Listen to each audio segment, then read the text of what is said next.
My name is Clara Evans. I'm 29 years old and I just watched my parents set $8 million on fire. My grandfather, Arthur Vance, was more of a father to me than my own dad ever was. And now, he was gone. So when his attorney handed me that cashier's check during the will reading, and my mother and father snatched it from my hands, lit it with a lighter, and watched it burn, they thought they had finally won. But I just smiled. They had no idea what Grandpa Arthur and I had been planning all along. Before I explain what really happened in that stuffy law office, let me know where you're listening from. Go ahead and hit that like button and subscribe, especially if you've ever had to deal with the complexities of a toxic family. My grandpa, Arthur Vance, wasn't just my father Robert's dad, he was my rock. My earliest and best memories are of him, filling the vast empty spaces my parents created with their nonstop pursuit of social status and money. While they were at exclusive charity events and schmoozing with the city's elite, my weekends were spent at Grandpa's sprawling, ivy-covered estate, where I learned about life, character, and the simple dignity of hard work. Grandpa Arthur had built his fortune from nothing. He was the son of a steel worker from Ohio and had started a small contracting company in his early 20s. Over 50 years, it grew into Vance Holdings, a huge, diversified empire involved in everything from real estate and manufacturing to tech startups. But unlike my parents, the money never changed who he was at his core. "Clara," he'd say to me as we sat by the pond behind his house while he taught me how to cast a fishing line, "you have to remember that the number in your bank account never defines your worth. Your actions do." This lesson always came right before we packed up the fish we'd caught to take to the local soup kitchen, instead of keeping them for ourselves. I was only 10, but his words planted a seed deep inside me. Starting on my 13th birthday, it became our ritual. Every Sunday, I'd ride my bike the 8 miles to his house, whether it was pouring rain or scorching hot. We would spend the afternoon baking bread together, using his mother's old handwritten recipe. As we waited for the dough to rise, he'd tell me stories about his life. My father thought the whole thing was ridiculous. What could you possibly learn from wasting a Sunday baking bread when you could be studying for your SATs or networking with useful people? He demanded once. I never told him that those hours in Grandpa's warm, flour-dusted kitchen taught me more about business ethics, human decency, and true value than any of the expensive private schools they sent me to. As I grew older, the gap between my parents and Grandpa widened. Their visits to his house became rare, usually only happening when they wanted something from him. Most of the time, it was money. Grandpa Arthur saw right through their empty attempts at affection and their manipulations. I remember one Thanksgiving dinner that was so tense you could feel it in the air. My father demanded what he called an early inheritance withdrawal to pay for a membership at a new ultra-exclusive golf club.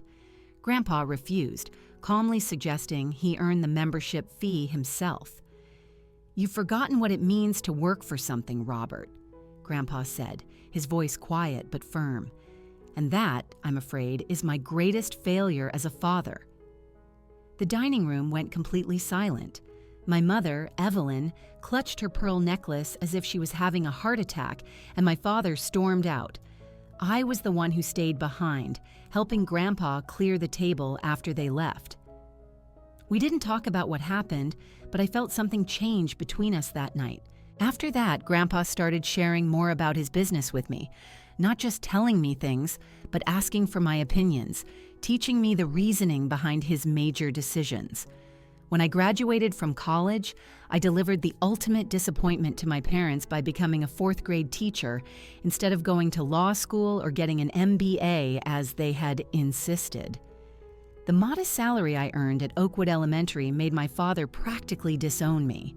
"We didn't spend over $200,000 on your education for you to end up babysitting other people's spoiled brats," he sneered when I excitedly showed him a picture of my first classroom.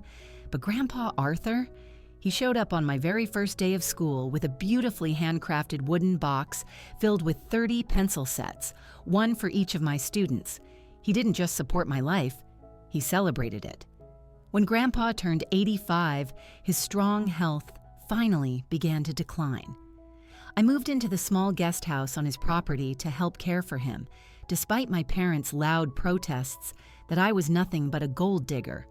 The truth is, those last 3 years I spent with him were the most precious gift I've ever received. We'd watch old westerns, play countless games of chess, and we kept up our Sunday baking tradition, even when his hands became too shaky to knead the dough properly. It was during those quiet evenings that Grandpa often spoke about his life with surprising honesty. "I made so many mistakes with your father, Clara," he admitted one night as we sat on his porch, watching the fireflies in the twilight. "I was so busy building the business when he was a boy, too driven, too absent. By the time I finally realized what truly mattered, he'd already learned all the wrong lessons about money." He squeezed my hand, his grip surprisingly strong for his age. "But you, my girl, you understood it all naturally. It took me decades to learn what you just knew in your heart. That's why I can rest easy about what's coming next." At the time, I just thought he was talking about dying. I had no idea he was planning something far more concrete. In the last 6 months of Grandpa's life, my parents suddenly reappeared, their visits becoming suspiciously frequent. They'd bring him expensive gifts he never asked for and try to reminisce about happy family memories that never actually happened.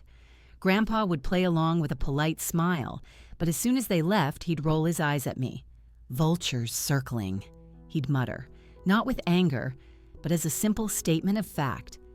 During his final week, Grandpa asked for some private time with his attorney, Samuel Wright, an old friend who had managed his legal affairs for over 40 years. When Mr. Wright was leaving, he put a hand on my shoulder and said, with a mysterious look, "Your grandfather is a very wise man, Clara.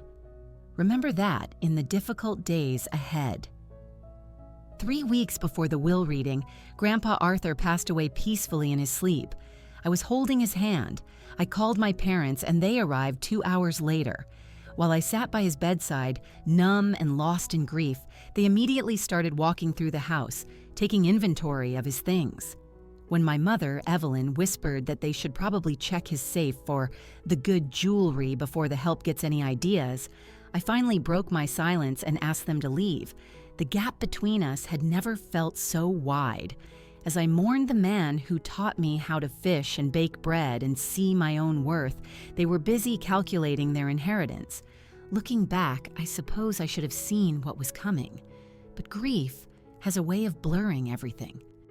The day of the will reading began with heavy storm clouds gathering outside the tall, imposing windows of Samuel Wright's downtown law office.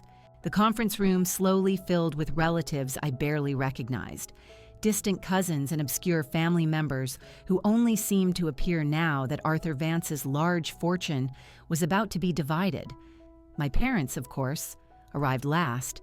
It was a deliberate power move, meant to show they were the most important people there. My father wore a brand new tailor-made suit, and my mother's hair was perfectly styled. They took the seats directly across from Mr. Wright's mahogany desk, making a point of ignoring me where I sat in a chair in the corner. Their confidence was so thick you could almost touch it. It bordered on arrogance. After all, Robert was Arthur's only child.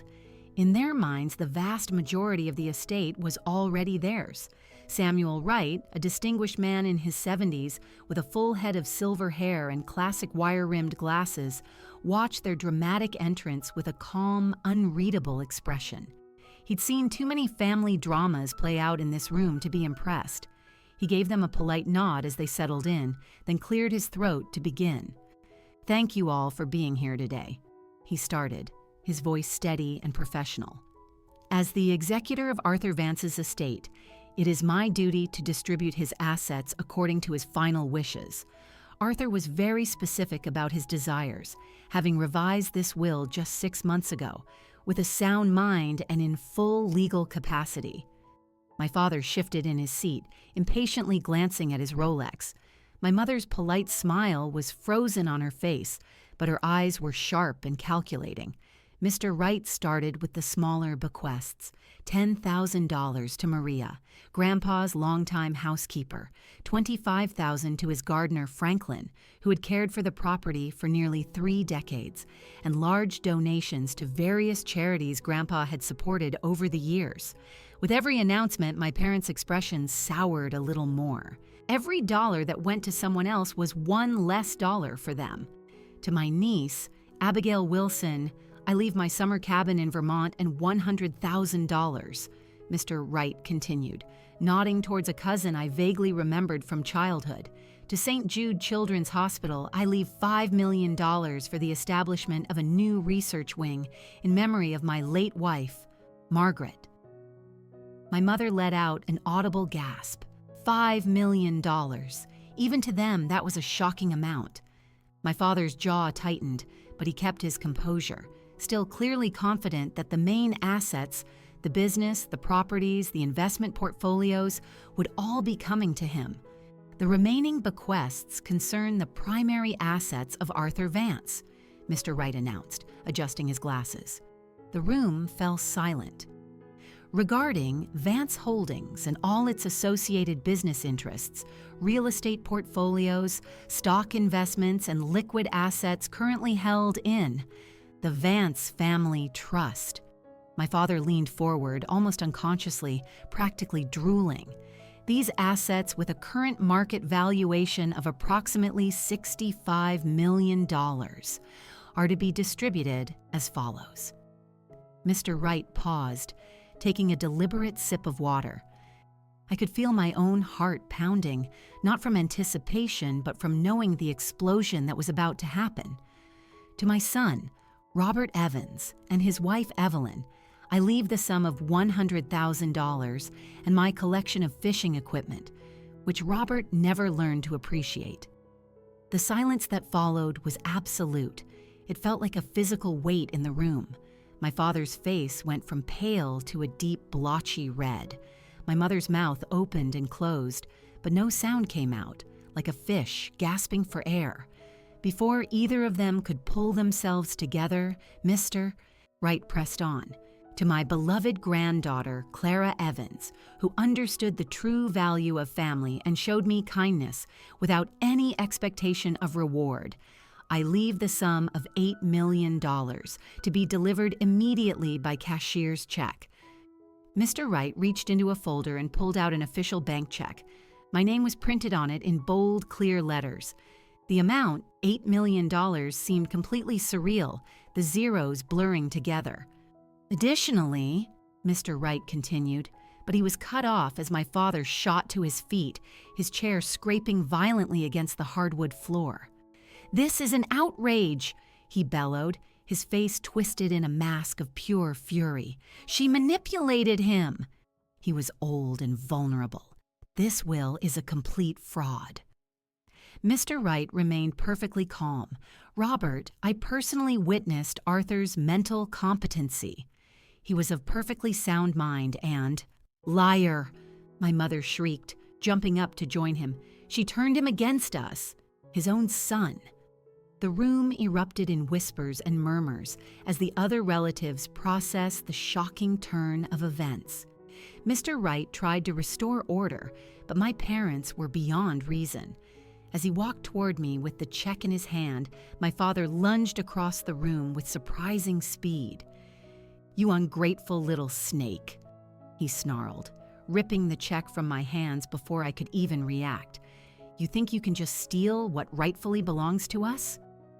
My mother fumbled in her designer handbag and produced a gold-plated lighter, the one she used for her rare, dramatic cigarettes. "This is what you get for cutting us off from him," she hissed, flicking it to life. Everything seemed to shift into slow motion. My father held the corner of the check to the flickering flame. The paper caught instantly, curling and turning black at the edges. "No inheritance for you," he sneered, dropping the burning check into a nearby metal wastebasket, where it continued to smolder into ash. The room exploded into chaos. People gasped and shouted. Mr. Wright moved to intervene but stopped when he caught my eye. because instead of screaming or crying, which is what everyone expected, I was smiling. My calm, quiet smile confused everyone, especially my parents. Their moment of triumphant destruction faltered, and a flicker of uncertainty crept into their eyes. "Why are you smiling?" my father demanded, his voice suddenly laced with suspicion. I didn't say a word. I just maintained my composure as I slowly rose from my seat. Mr. Wright started to move toward me, his face etched with concern, but I gave him a subtle shake of my head. He understood immediately and took a step back. "You burned the check," I said quietly, looking directly at my parents. "If that makes you happy, then so be it." "Clara, we should discuss this," Mr. Wright began, but I gently cut him off. "Not right now, Mr. Wright. I think we're done here." The confusion in the room was a tangible thing as I gathered my coat and purse and walked calmly toward the door. Behind me, I could hear my parents' triumphant, hushed whispers, already celebrating. They truly believed they had stopped Grandpa's final wishes and reclaimed what they saw as their rightful inheritance. If only they knew what that little piece of burning paper really represented. If only they understood what Grandpa Arthur had actually planned. But they would find out soon enough. The days following the will reading played out exactly as I had prepared for. My parents didn't waste a second celebrating what they saw as their great victory. They called relatives to gloat, spinning a wild tale about how they had bravely protected the family legacy from my manipulative clutches. Their story spread like wildfire through our extended family. Poor Robert and Evelyn, nearly robbed by their own scheming daughter, who had isolated Arthur in his final vulnerable years. The next morning, my phone was flooded with accusatory texts and angry voicemails from relatives I hadn't spoken to in years. "How could you take advantage of a dying old man?" wrote my father's cousin Meredith, who had visited Grandpa exactly twice in the last decade. "You should be ashamed of yourself," declared Uncle Peter, who had once borrowed $50,000 from Grandpa and never paid it back. The message that hurt the most came from my Aunt Judith, my father's sister. I'd always felt a connection with her. "I always thought you were better than this, Clara. Your grandfather would be so disappointed in what you've become." That one stung because Judith had seen it all. She'd seen me ride my bike through thunderstorms to visit him, had watched me care for him when he was sick. Her immediate willingness to believe the worst of me showed just how effectively my parents had poisoned everyone against me. The only person who stood by me without question was my best friend, Maya Chen. We'd known each other since middle school, and she'd spent countless weekends at Grandpa's house with me. "Your family is certifiably insane," she declared when I showed her the messages. "These people ignored Arthur for years, and now they're suddenly outraged on his behalf. The hypocrisy is just breathtaking." Maya urged me to fight back, to tell everyone my side of the story. But something held me back. It was probably Grandpa's voice in my head, reminding me that fighting cruelty with more conflict rarely leads to peace. So I focused on my grief, and I poured my energy into my work at Oakwood Elementary. My fourth graders were a welcome, chaotic distraction from the family drama. I took a temporary leave from the guest house on Grandpa's property, now tied up in the estate, and moved in with Maya. 3 days after the will reading, my father called. It was so unusual that I answered out of sheer curiosity. "Clara," he began, his voice dripping with forced pleasantness, "your mother and I feel just terrible about how things escalated at the attorney's office." "Do you?" I replied, my tone neutral. I was just waiting for the real reason for his call. "We were emotional," he continued. "Grief affects people in strange ways." "It certainly does," I said. A short silence. Then the real reason. "We're willing to put this all behind us. Family should stick together." What he meant was, they wanted access to Grandpa's house to continue taking his valuables, and I had the keys. "I appreciate the sentiment, Dad," I replied carefully, "but I think some space would be best for all of us right now." His tone hardened instantly. "This stubbornness is childish, Clara. We are your parents. You owe us respect." "Respect is earned," I said quietly, thinking of Grandpa's lessons. "And you burned mine in that wastebasket." I hung up as he started shouting threats about contesting the will.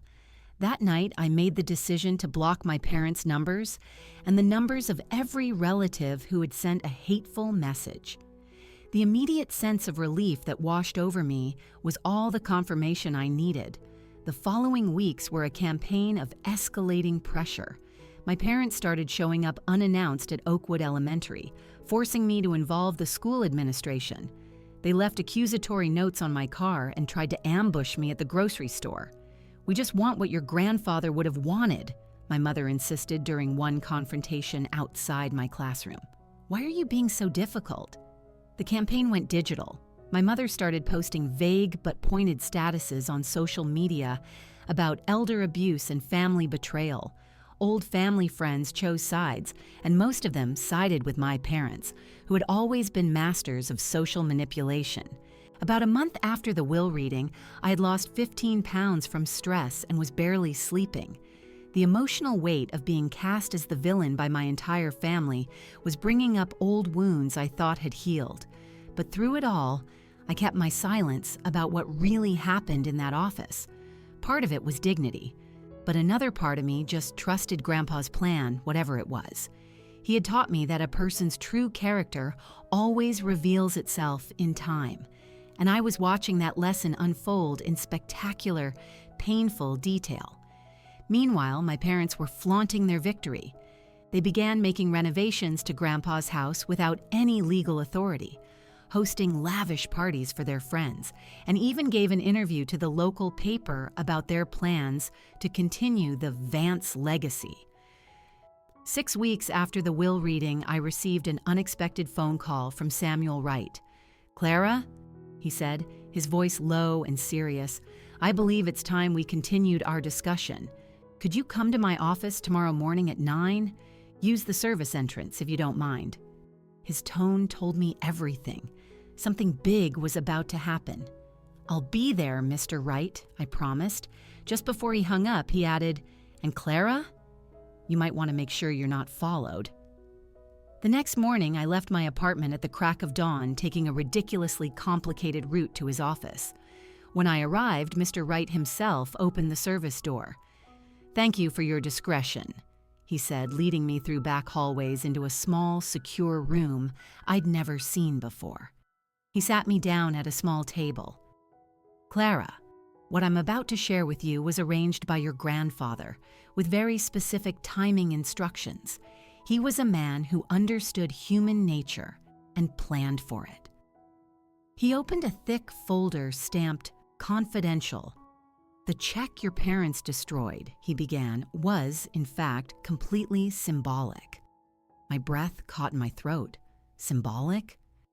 Mr. Wright allowed himself a small, rare smile. "Arthur anticipated, with remarkable accuracy, I might add exactly how Robert and Evelyn would react. The check was real in that it was a valid financial instrument, but it was never the actual way you were getting your inheritance." He slid a document across the table. "This is the Arthur Vance Family Trust, established 18 months ago. You are, and have been, since its creation, the sole beneficiary. The $8 million mentioned in the will was transferred into this trust long before Arthur's passing, along with much, much more." My hands were trembling as I looked at the legal papers. "Much more? Clara," he said gently, "your grandfather left you significantly more than was revealed at the will reading. The $8 million check was what he called the character test, a way to see and how everyone would respond."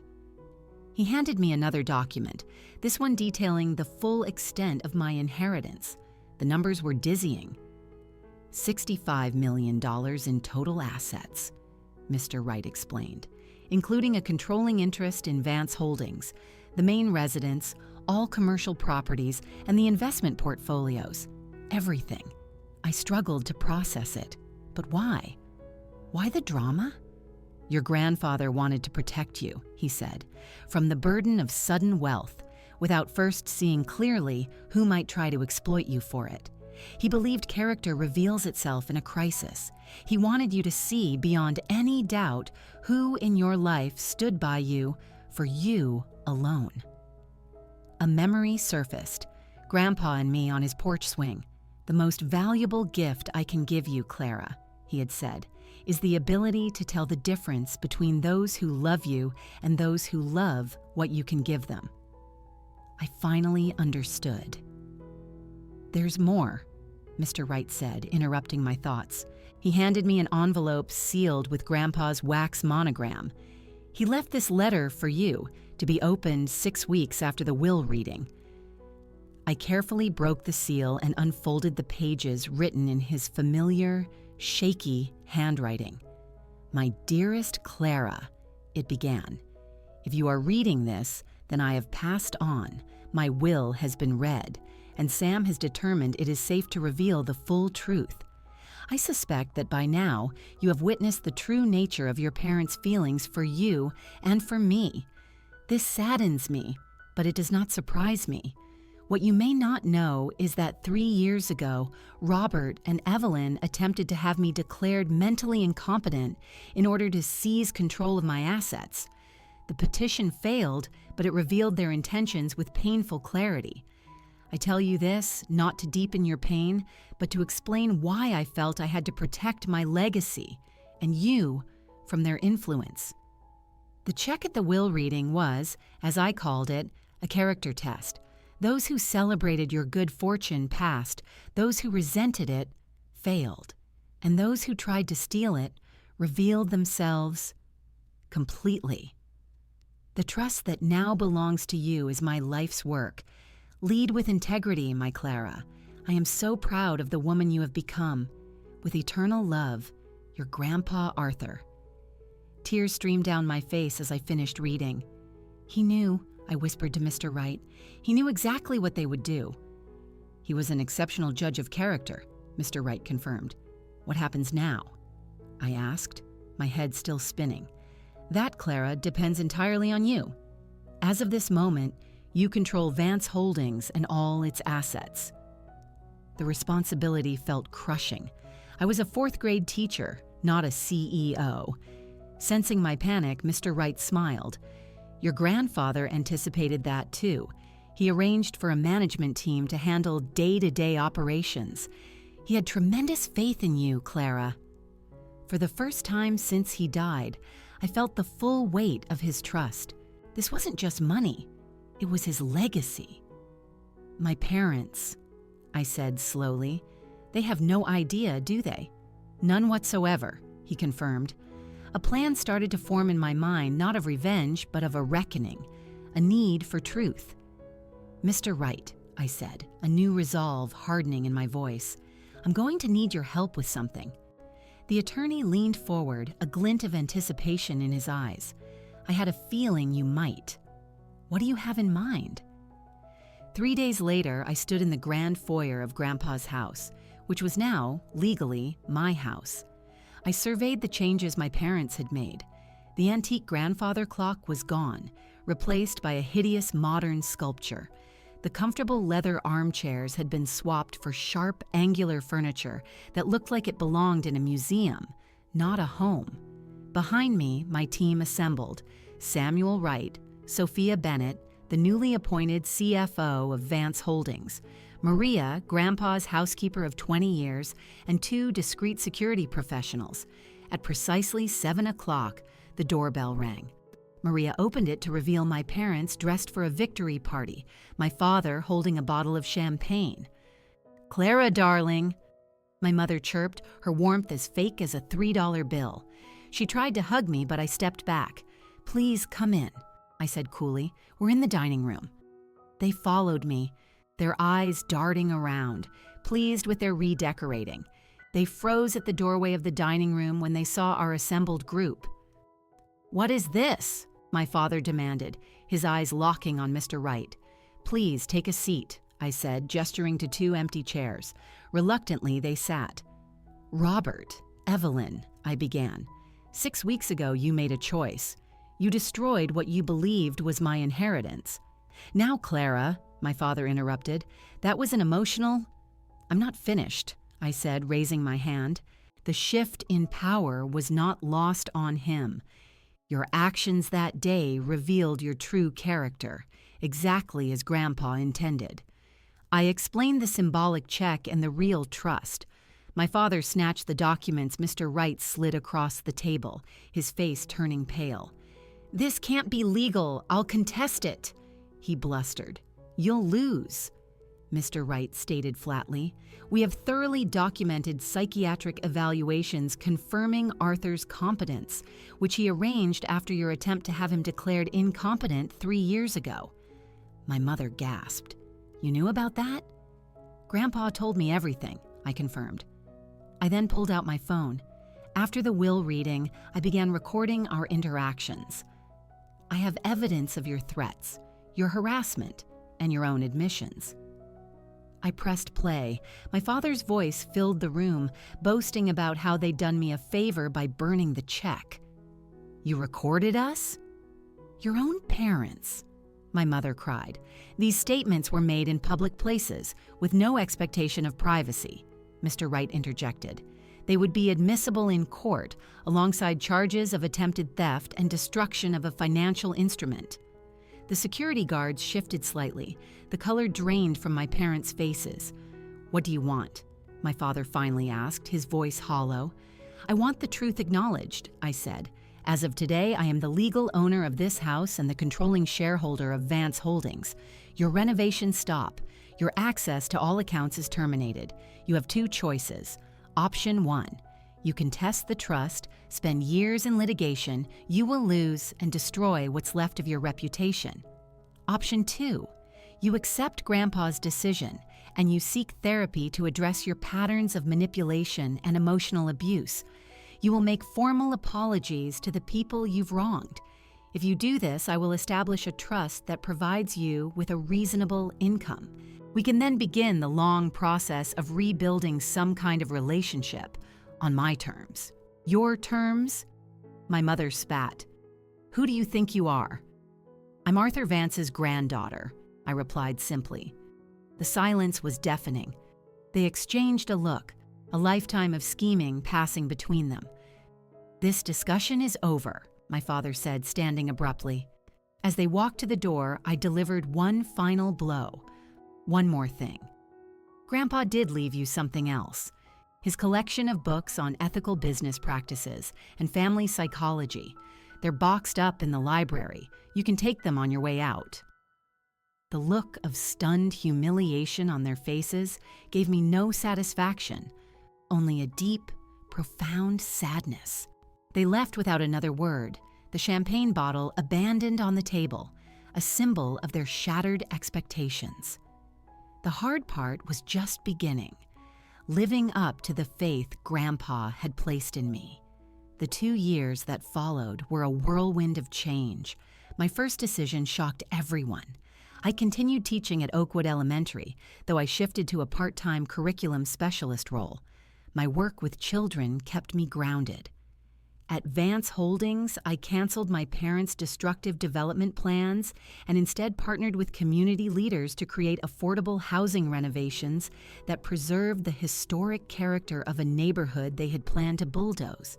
We implemented an employee ownership program, giving every staff member a tangible stake in the company's success, and profits, ironically, soared. The company thrived on the principle Grandpa had taught me, that ethical practices and financial success were not mutually exclusive. My personal life also found a new footing. While volunteering at a community garden, I met Leo Martinez, an environmental engineer with an easy laugh and dirt under his fingernails. He had no idea who I was, and our relationship grew organically, built on shared values.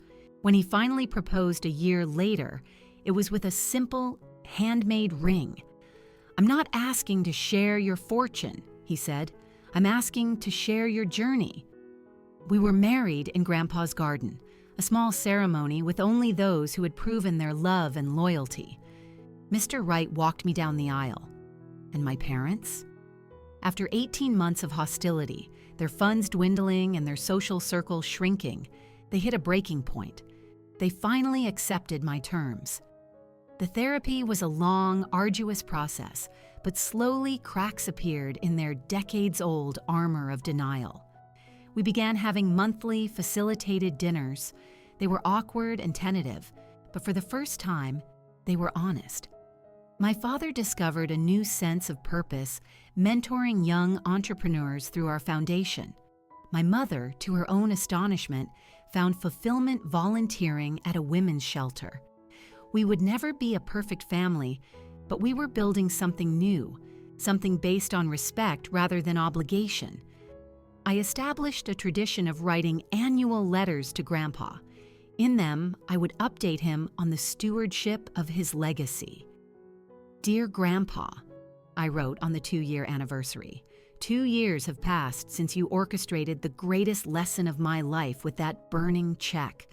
The company you built now offers parental leave benefits that would make you proud. Mom and Dad are trying. Dad even mentioned a fishing trip you took him on when he was a boy, a memory I'd never heard him share before." There was longing in his voice. "It seems some lessons take decades to sink in. I still make your bread recipe every Sunday. In those moments, I understand that you never really left. The money you left me opened doors, but the values you taught me determined which ones I walked through. That was always the truest inheritance. I hope I'm making you proud. With eternal gratitude, your Clara." Looking back, I understood that my parents hadn't burned my inheritance that day. They had burned their last illusion of control. From those ashes, I was able to build something meaningful, something real. Have you ever experienced a moment when someone's true character was revealed in a crisis? How did it change your perspective on them? Share your thoughts in the comments below. And if this story resonated with you, please like, subscribe, and share it with someone who might need to hear that sometimes. What looks like losing something valuable can actually be the beginning of finding something priceless. Thank you for listening to my journey, and remember that your worth is never determined by what others think of you, but by the integrity with which you face life's challenges. The end of the story